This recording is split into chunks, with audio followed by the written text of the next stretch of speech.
So keep this melody inside, anxiety denied. Call 988, 988, 988 now. Kick anxiety in the ass. Welcome back to East Coast DNA. Today's guest, we have Bud Chapplain. Welcome, Bud. Yeah. Thank you very much, Darcy. And so when I invited you to come on the show here, it was about a single that sounds like it comes from a very personal place. The Anxiety Denied single that is available now. Yep. But maybe we can get into a little history of where Bud came from, and then we can dive into a little bit more about this project. Well, Bud's a country boy, born at the Grace Maternity Hospital in Halifax. It's a parking lot now. Mm-hmm. And I was swept off my feet by my parents and dragged out to Kentville. And that's where I grew up. I grew up in that little beautiful town, and had everybody in my family my mom and dad, we were all singers and that kind of stuff. And then I got into being a roadie for a band called the Langley Beach Crowd. Okay. Way back when, Ron Dillman and the rest of the boys, and I did that for a while. Drove the school bus, and then the head singer, he sort of disappeared, and so somebody said, "Hey, you could sing. Why don't you do this?" Right? And I'm going, "Yeah, okay, all right," and so that's how I started. Right, and then I moved on from there when that band had run its time. I got involved with a group called Pegasus. I was one of the original founders of a group called Pegasus, with a longtime musician in the Halifax area called Dick Byrne and Richard Byrne, and that's how we started. And that sort of lasted almost probably about 8 years. We didn't do a lot of bar work. We did a lot of work in New York and that type of thing. We were searching to be a live number one type of acoustic group, right? And so that's how we started, and that's how I got to be connected with my writing partner, who I explained earlier, Eric Mestre, who unfortunately couldn't be here. He is my co-writer on all the things that we do, and as young 20-year-olds back in the early 70s, we were in the band. We brought Eric in, and so when I left the band in 77, having given 150%, but said to myself, "Listen, you want to make some money," right?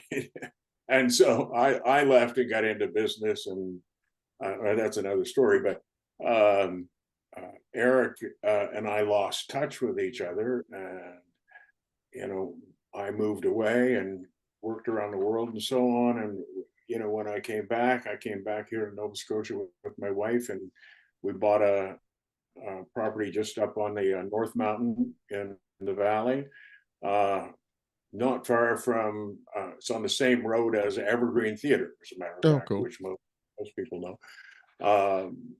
And somehow I saw this song that was on YouTube, and it had me giving me credit for singing, but the name was spelt wrong, right? Oh. And so I wrote an email to the guy who put the song up, and I said, "Well, thank you for putting it up, but at least spell my name right." And then he goes, "Holy crap, man. He says, I've been looking for you for 50 some odd years. I couldn't spell your last name properly and didn't know where to get in touch. And it was Eric, right? Oh, wow. Yeah. And so, and so we got together, and we just, had so much to share about, our music life. And my other buddy at that time, Ron Dillman, all right, who now lives in St. Margaret's Bay. He has a band called Sunset Drive currently. And Ronnie and I had been in touch with each other, so it was good to come back to somebody who was in a former band like Eric and like Ron. So, that's where I'm at. That's sort of the story. All in between that time, life was, as people live it, right? I started businesses. I've been self-employed all my life, and I'm retired. Well, semi-retired. I still have a business going, but yeah, the song is called "Let's Feature." Enough about me, but the song is inspired by my passion for mental health. Mhm. Right? My family doesn't mind me talking about it because they're all supporters as well. But from my wife to my children to myself, we've all suffered mental health, right, issues, right? And this song is mainly about my wife and my daughter, who my daughter Hannah, who really have suffered from anxiety throughout their life. And I woke up one morning and I said, I got to write something about anxiety. I'm a songwriter. That's what I love to do.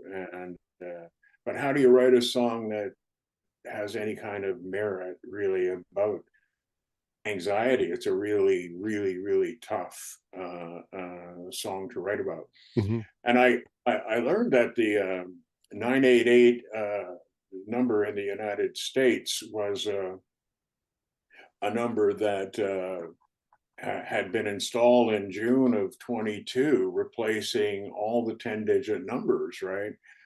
So you have 50 states, each with 50 different numbers for suicide, crisis, mental health lines, right? And so they totally wiped out all of those numbers, and they replaced it by a 988, right? So I found out who was actually the creator of that and who ran that project, and was lucky enough I got to talk to him one-on-one. He really liked the musical part of the song, but he told me, he said, Canada is launching in November 988. Why don't you try and hook up there? And so that was the process. I had written, Eric and I, let me put that straight. So when I'm talking about the song, I'm not just talking about me, I'm talking about my Sure. writing partner. Europa Man, EuropaMan is his it's his YouTube channel, right? And so, I just decided to go on. I had, or we had done the song so that the chorus of 988, which you've heard, I'm sure you listened to, is launching forward or promoting the 988 number. So I had tried to contact the people who were doing it. And I was told Cam H was the people who were doing it, and they 200 telephone dials I made to try and find somebody who was running this, and I didn't get one live person. All right, and nobody but one person who was a volunteer receptionist, she kept in touch with me. So I got really peeved off, and so I wrote the Minister of Mental Health, Carolyn Bennett. Right, I wrote a scathing email to her about the fact that the government has provided $164.8 million, to somebody to launch this project, and I can't even find out who it is. Right. It didn't take long. I had the email address of the people who were launching the project. And I called them, or I emailed them, and I received back, I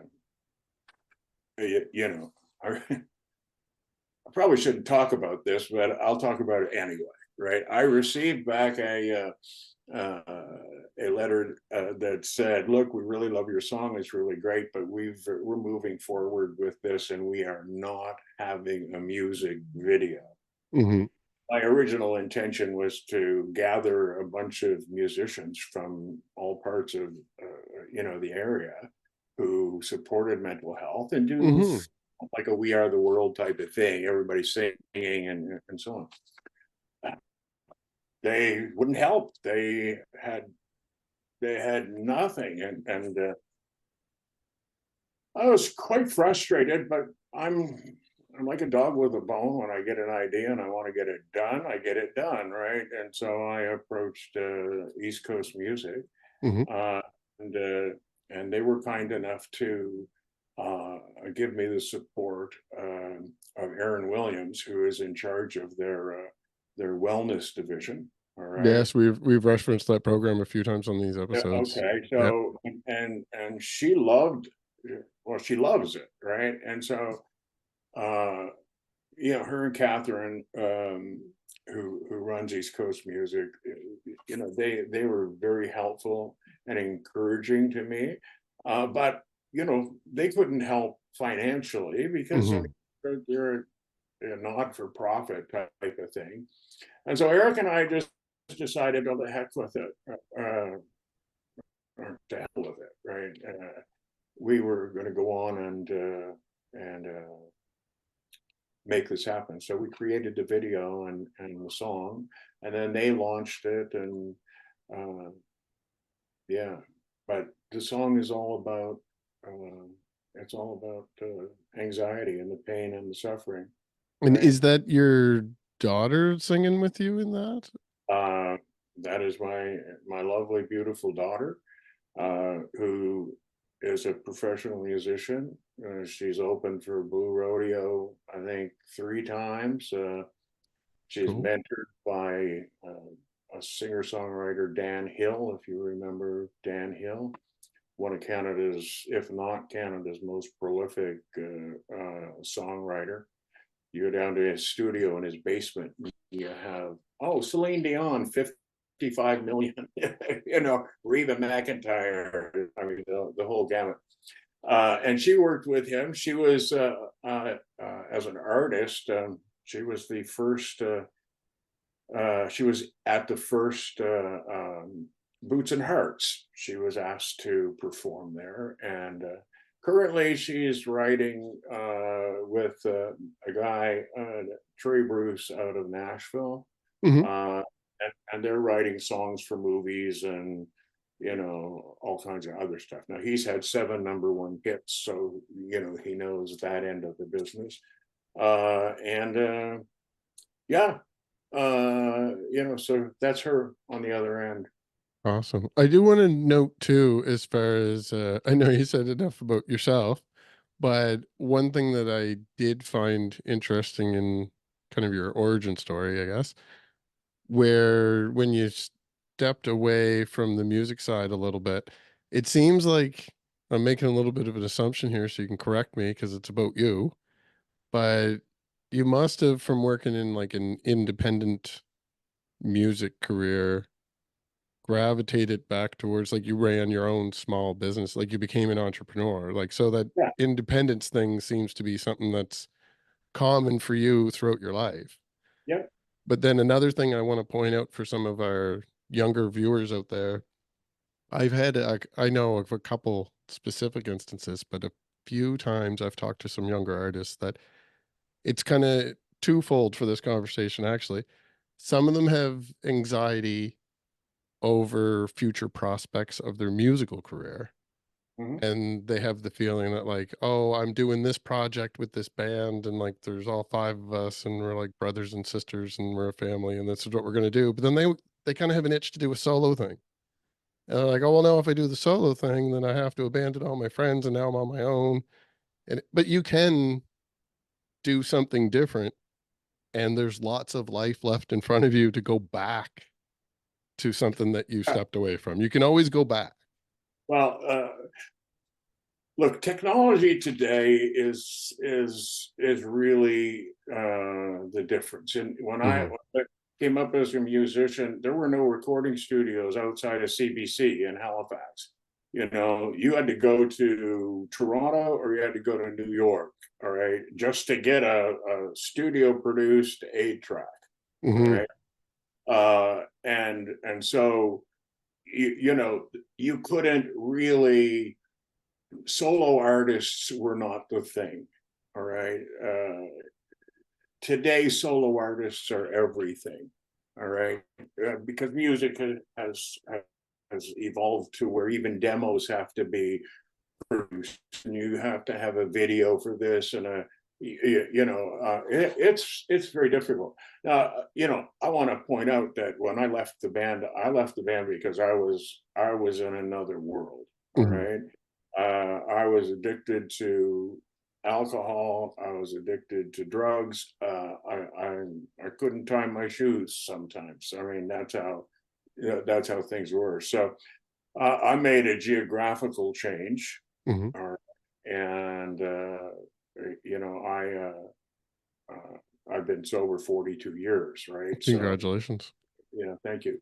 But that's always been a struggle. When Mm-hmm. I had anxiety, it was about what was going to happen to me tomorrow. What was the direction I was going to go in? Well, you know, was I going to be able to support my family? Like, and it just was a big ball in my stomach. And then, you know, at times I thought I was having a heart attack. Okay. Mm-hmm.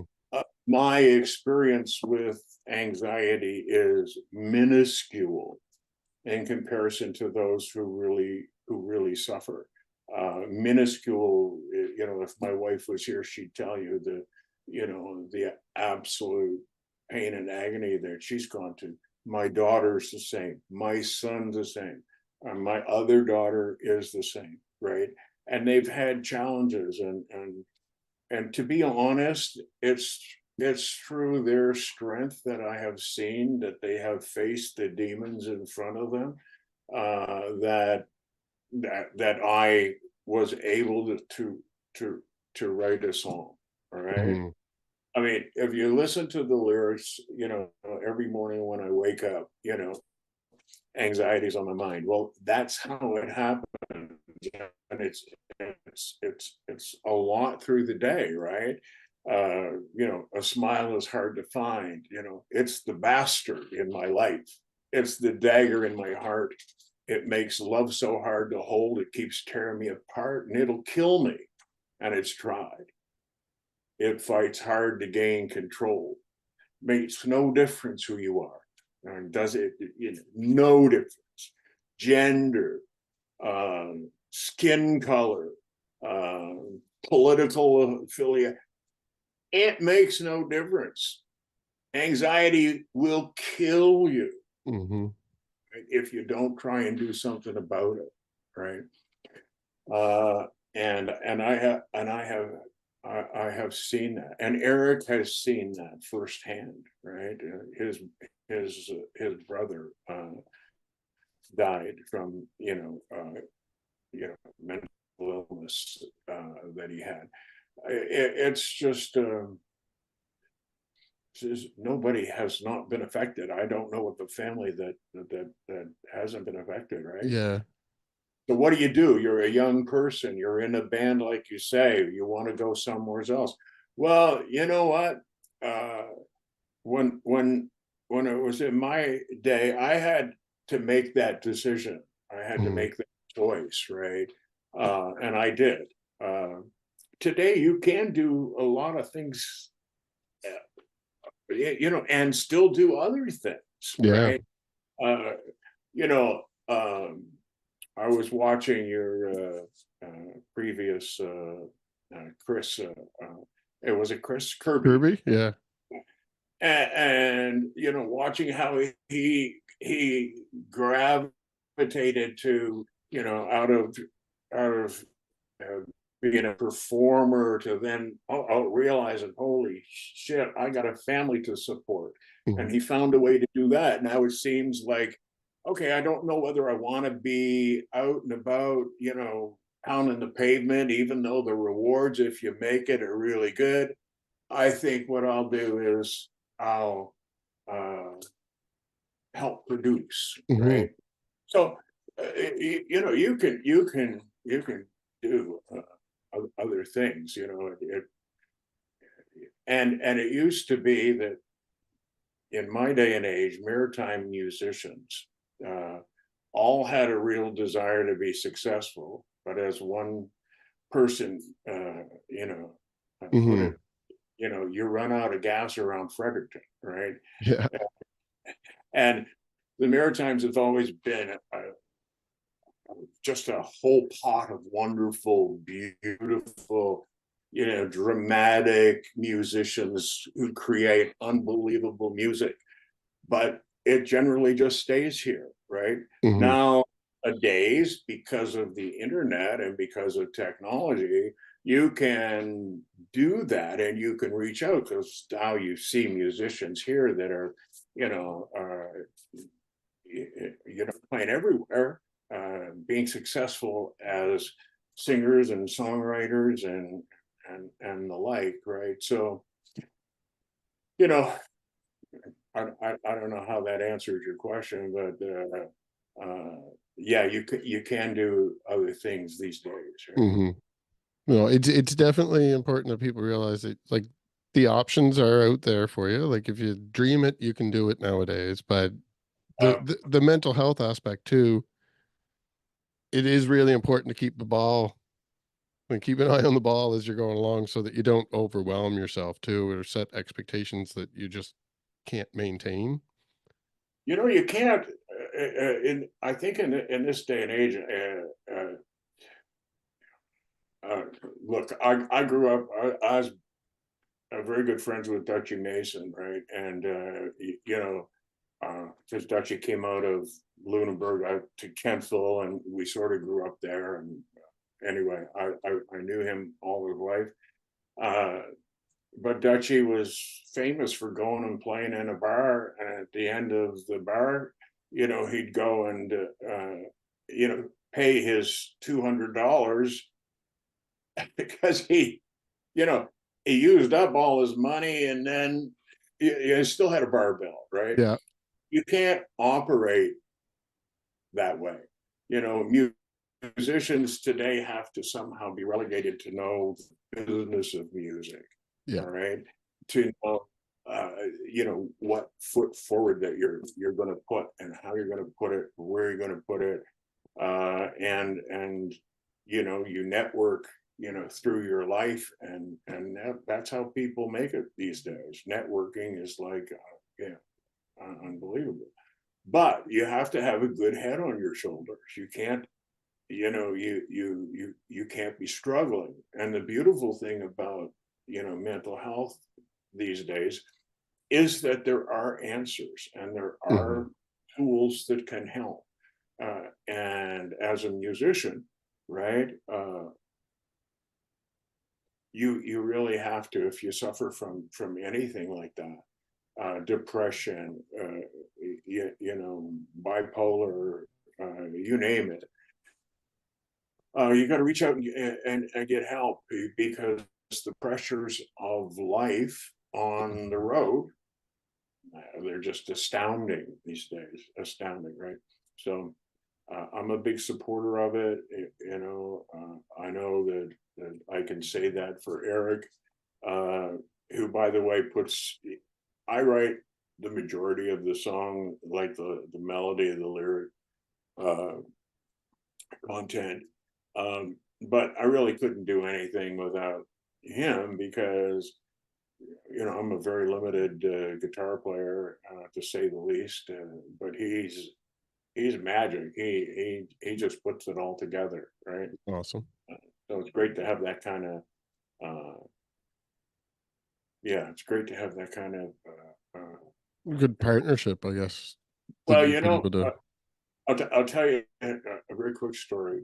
Right, when I left the band, I left without any music, and my kids would always say to me, "Dad, where you were in a band, da da da. Well, where's your music?" And I said, "Well, you know what? It's all on reel-to-reel tapes, and it all went with the guy who really wrote the song because I wasn't a songwriter back then." Mhm. And then I was back in Nova Scotia for about a year, and I got an email from Jinx O'Neill up in Cape Breton, and he said, "Here's something you might be interested in." And I opened up this file, and it was every song we'd ever recorded, Oh, wow. all transformed into digital music. Yeah, that's awesome.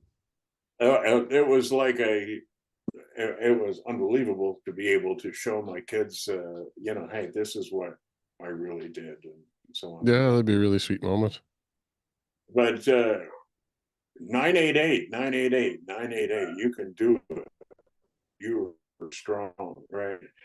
You know, I've seen my wife pick herself up and turn herself into really an international artist, and I've seen my kids pick themselves up, and they're making successes of their life, right? And you know, it's wonderful. It's wonderful to see healthy people, all right, work their way through, you know, life at this stage. Oh, yeah. It's a dramatic time in anybody's existence, right? And music for music's sake is absolutely wonderful. To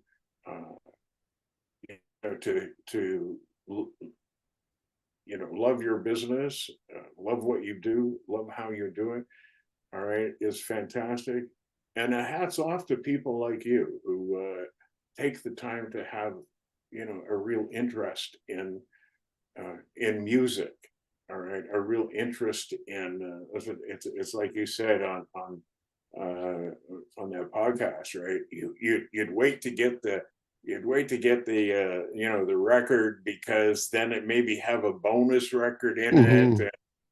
I mean, don't you remember? Like, it was old time, but don't you remember the joy of liner notes? Oh, Right? yeah. And taking an album and grabbing it, and oh, he played on this, and look at this, oh, he played it. I mean, that's something, you know, people don't really you know that young people anyway Mhm. don't know that feeling for people who are collectors of information. I don't know if you're you know, if you perform, if you're a musician or whatever yourself, but you know, this connection that you have with making music, or come alive, you know, with talking about you know, old guys like me, right? I mean, you know, if anybody out there really wants to know, look, I'm 75, I'm going on 76, I'm going out to open mics. I love writing about things. These are all things that you can do for your Mhm. lifetime, right? Not everybody gets to be Justin Bieber, right? Right, exactly.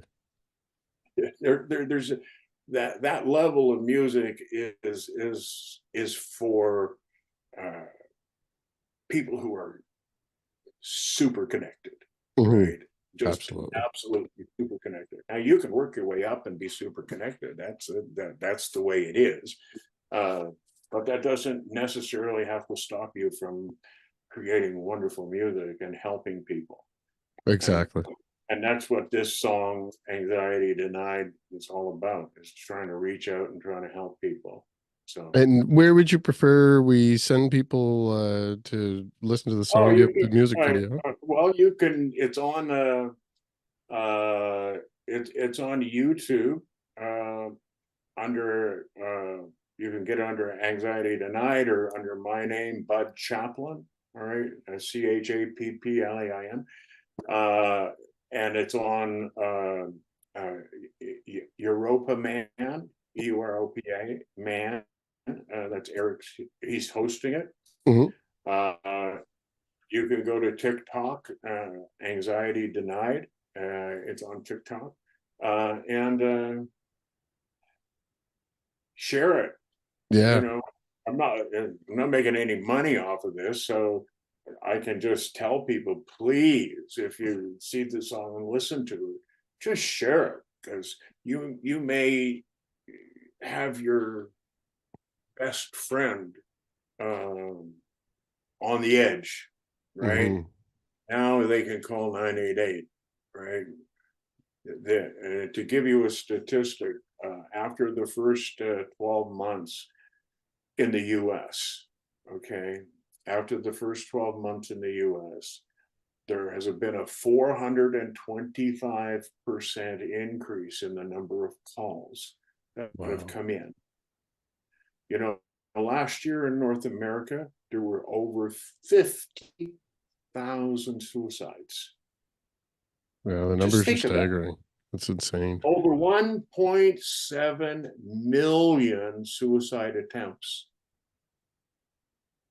People are hurting, man. Yeah. Yeah. No, it's always, there's always been something. I have children myself, and I've explained, like, some of these horrible things are happening out there. They are horrible, but horrible things have happened before too. And as a world, we've moved past some of it. We try to learn from it, but it's a tough time out there now, and that especially in Nova Scotia, we've been hit with a lot of stuff that we were not prepared for the last few years.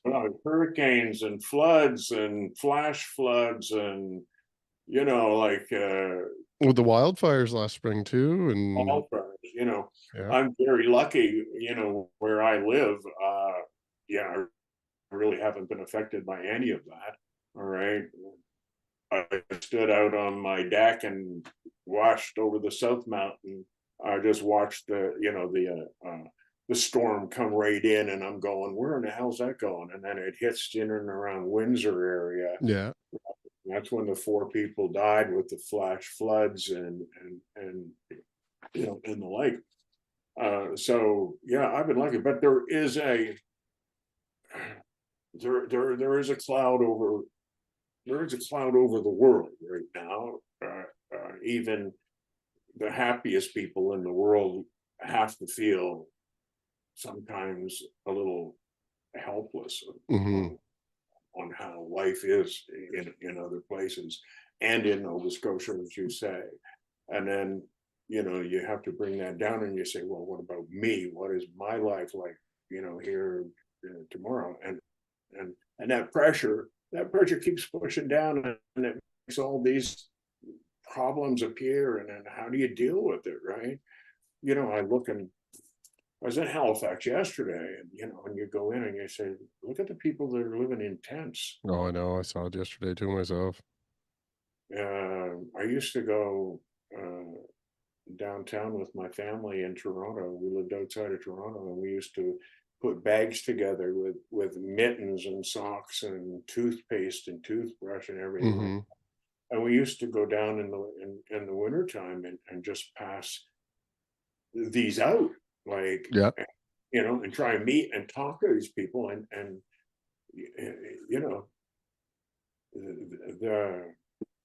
it's really tough. It is. So I think it's important that everyone, it's that time of year. It's the holiday season. So, lots of people are in the spirit of giving anyway, but it's also a really cold time of year, and the housing is really like a problem right now. So everyone needs to be out there looking after each other and looking after themselves. To your point, there's help available. I'm not a political guy, really, because I've been through so many different political parties running the country, Mm-hmm. they've all had their ups and downs, and Nova Scotia is a fabulous province to live in.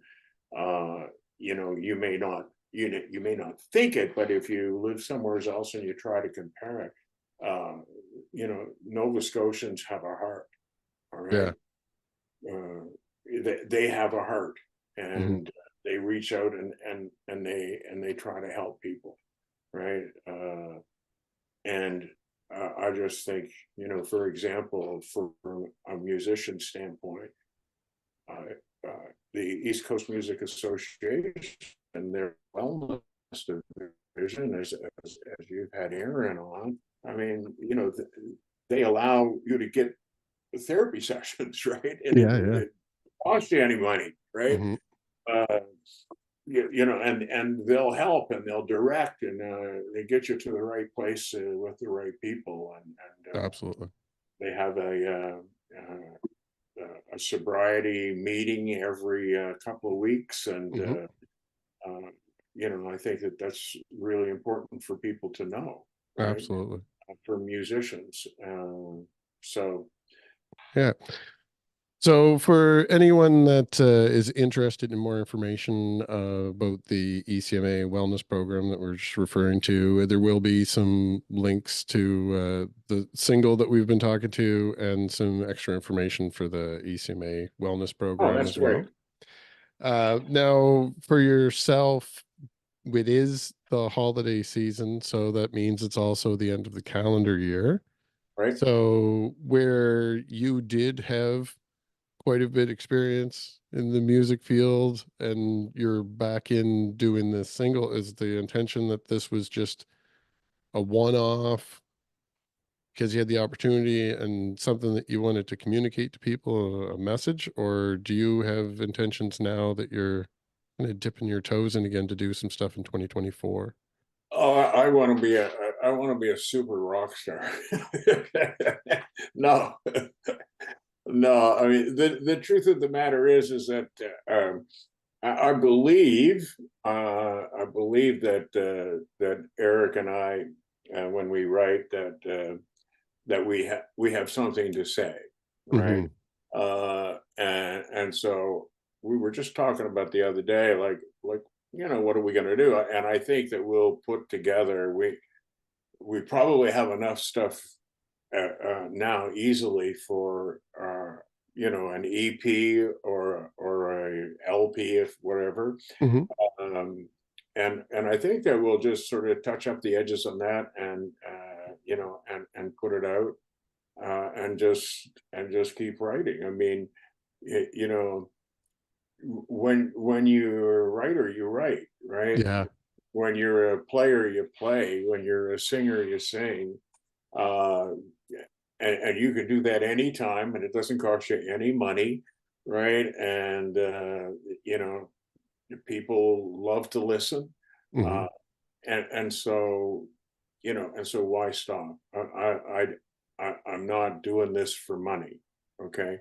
I've done other things for money in my life, and so this isn't for money. This is just to say that I've got a lot of experience in my life, and I want to share it, right? And I want to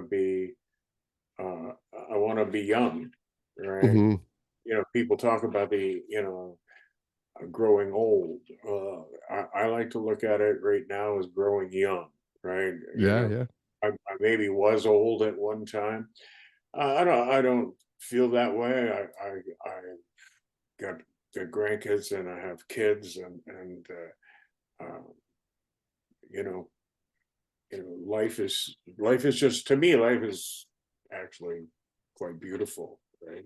Yeah, and that's another thing as far as perspectives. As you get a little older, there is points where it's pointed out to you that you're aging, but most of the time, mentally, people don't really feel like they aged. Like you don't after you hit 30, you don't really count anymore.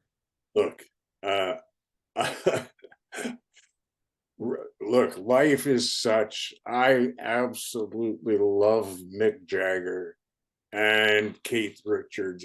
I mean, they're, and Woods, and they're, they're the epitome of what music should be to everybody. Not necessarily that particular kind of music, Sure. but what was it, 2 weeks ago, the Beatles were #1 and the Stones were #1, and I'm going, come on, let's do it. Yeah. And oh geez, these guys are all, you look at Dolly Parton, right? Hmm. And you go, wow. And in this day and age, the way that you have to do it is that it's probably the most important word, and I don't mean from a from a mental health perspective, but from a music perspective, the most important word these days is collaboration. Hmm. It's don't do anything by yourself, right? You can get your message across, but do it with somebody, right? Write music with somebody, produce music with somebody, whatever you do it with somebody else and collaborate, and it will be better, it will be stronger. Hmm. uh you know it'll kick the shit out of me, myself, and I, right? Yeah, absolutely. Yeah. know, Yeah. No, share people are stronger together. Right. And uh I've seen a lot of good in collaborations. in every aspect, really, in every aspect. And this is just to touch back onto the time of the season. This is a very, very tough time for a lot of people because they have to go, they have to go back to their family, Hmm. and a lot of times, as close as families are, families can be part of the problem, right? And they can be part of the solution, but they can also be part of the problem. And Hmm. yeah, it's just a very very difficult time for people, and so yeah, be strong.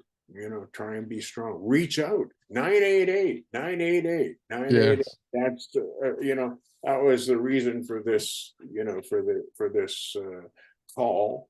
That's why I'm here talking to you, right? uh and be more people be more understanding of people who have mental health problems, right? Doesn't mean Yeah. that they're wacky or they're weird or whatever. They just have they have challenges that they haven't been able to come to grips with at times, right? And Yeah, there's a lot of resilient people out there, but like we all need help from time to time. So it's great that there's assistance out there for us now. and don't oh, don't be afraid. Hmm. Don't get caught up in the fact that, for example, oh, I have a therapist, right? Or oh, I've got a problem. I'm not going to talk to anybody about it, right? Right? It's like, you know, you're married, right?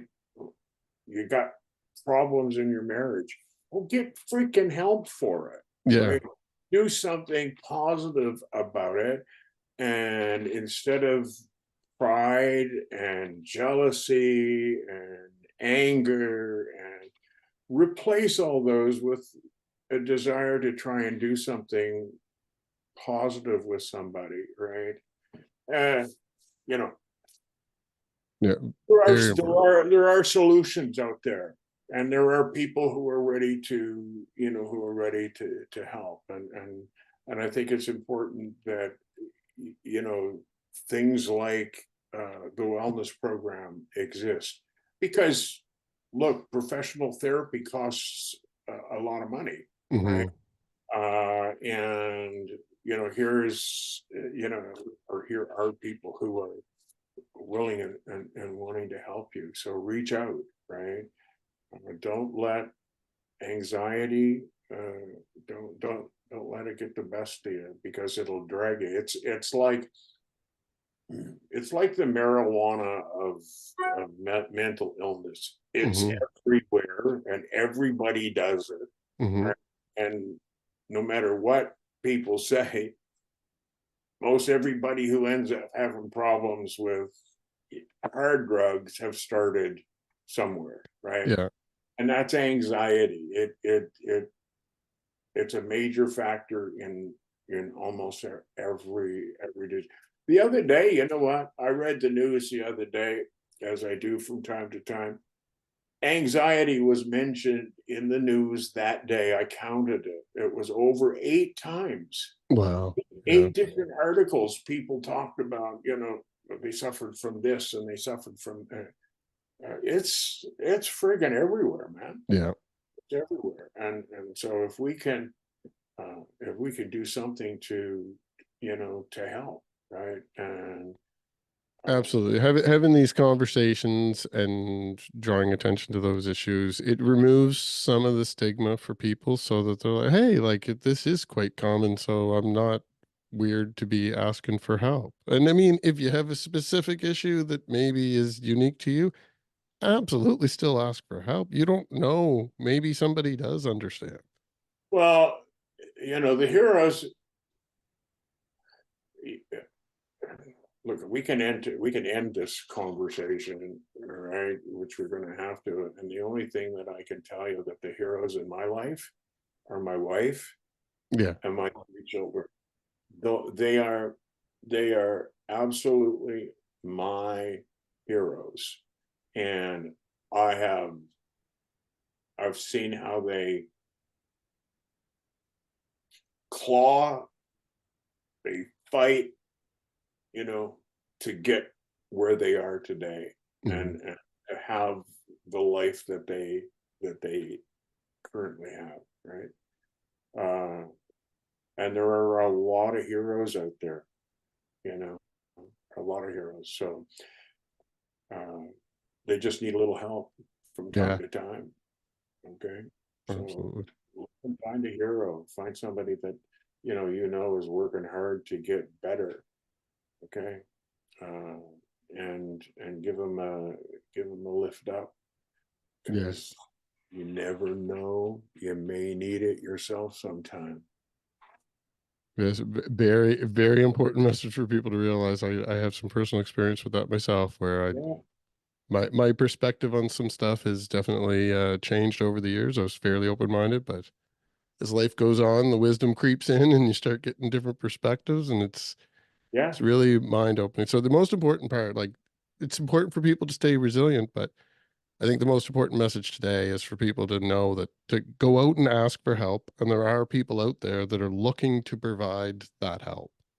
absolutely. Absolutely.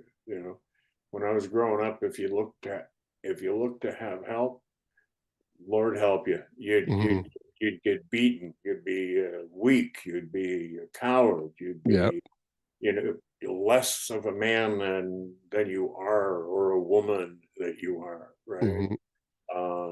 And that's not the way it should be, and I don't live my life that way Hmm. anymore, right? And Merry Christmas to you and your family, and Happy Hanukkah, or Happy Season, or I don't give a shit what you want to call it, but Hmm. just try and help yourself. If you're having problems, call 988. Well, thank you for your time, bud, and wish a happy holidays to your family and friends as well from the show. Uh, And Absolutely. That's fantastic message. And again, uh, thank you for doing what you do. well, and thank you. Like, I wouldn't have known about this service if it wasn't for this song. I'm aware of it because of you. So you're doing important work yourself out there. So thank you, bud. And for everyone out there still watching this episode, look for the links below and share Bud's song that has the message in it. Share this episode, whatever way you want to share it. Just share the message that there's help available out there for people, especially And at the end of the year. I mean, it's a great message, but I think Eric and I have crafted a pretty good song. Yeah. You know, so it's got a little bit of a catch in it, and it sure is hell hard to get 988 out of your head after you've listened to the song, and that's a key, right? Absolutely. Well, thanks again for your time, and hopefully we'll run into each other in the near future. As a matter of fact, and you can cut this out if you want, but I was if I didn't have my 2-year-old with me yesterday, I would have joined you. I'm as a matter of fact, if you can send me some links of I will. That would be great, because you know, I love going and doing a song or two. Oh yeah, no, absolutely. I'll send you a couple links there later today. There's a couple people that I was talking to last night. There's a pretty good scene going out there in the open mic circuit right now. So well, that's great. That's great. There was nothing during COVID, right? Yeah, exactly. No, I think that's back. There's a lot of people looking out there to kind of flex some new muscles and try some new things out. So it's exciting time. I'd love to do it. So Great. I'm sure we'll meet. Absolutely. All right. Thanks again, Bud, and we'll see each other soon then. Hey, no problem, Darcy. Thanks, man.